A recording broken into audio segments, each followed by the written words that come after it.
Breaking news. After Zelenskyy and the former prisoners of the Azov battalion escaped from Turkey, Russia claimed that Turkey had taken them by surprise. The recent trip to Turkey by Ukrainian President Volodymyr Zelenskyy to retrieve 5 imprisoned Azov battalion commanders caused consternation in Russia, which accused Ankara of breaking an agreement to keep them until the end of the war. Commanding members of the battalion, a white nationalist paramilitary force within the Ukrainian National Guard, are seen hugging the Ukrainian president before boarding a plane in a video posted by Zelenskyy on Saturday. The naval city of Mariupol was the site of the commander's capture. It read, "We are returning home from Turkey and bringing our heroes home," in Zelenskyy's tweet.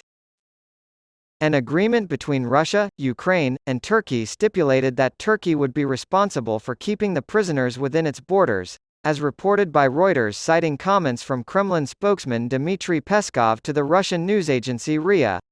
The comments were made after it was reported that Turkish President Recep Tayyip Erdogan would host Russian President Vladimir Putin to discuss the export of Ukrainian grain during the war. "No one told us," Peskov was quoted as saying by Reuters. The agreement stipulated that these ringleaders would remain on Turkish soil through the end of the conflict. During the 3-month-long battle in Mariupol, which ended when Ukrainian troops surrendered in May of 2022, Russian forces captured hundreds of Ukrainian fighters. Members of the Azov battalion made up a large portion of the defenders who hid in tunnels and bunkers beneath the Azovstal steel plant. In September, thanks to a prisoner swap facilitated by Turkey and Saudi Arabia, hundreds of Ukrainian soldiers were able to return home. The 5 commanders of the Azov battalion who led the charge in Mariupol were to remain in Turkey until the end of the war, as Zelenskyy announced. Zelenskyy did not elaborate on the developments that made it possible to return the commanders to their homes. Russia has declared the Azov battalion a terrorist organization, so 22 of its soldiers who were captured in Mariupol are now on trial there. The trial was criticized by Human Rights Watch, which claimed that it went against the Geneva Convention on the Treatment of Prisoners of War. Insiders' request for comment from spokespeople for Zelenskyy, Erdogan, and Putin was not immediately returned.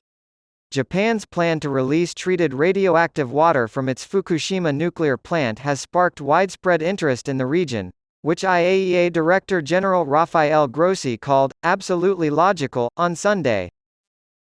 A review by the IAEA, published last week, found that the plan was in conformity with international safety standards, if carried out as planned, but Grossi acknowledged that concerns still remain. Sunday afternoon, Grossi met with members of South Korea's political opposition party who had previously voiced public concerns about Japan's plan and criticized the IAEA's findings. Grossi's arrival in South Korea on Friday from Japan was met with angry protests by civic groups, and the plan drew street rallies on Saturday. South Korea's government has stated that it accepts the IAEA's findings and that it has conducted its own analysis concluding that the release will not have any meaningful impact on South Korean waters. On Wednesday, Wang Wenbin, a spokesman for China's foreign ministry, criticized the plan to discharge the water and threatened action if it went forward.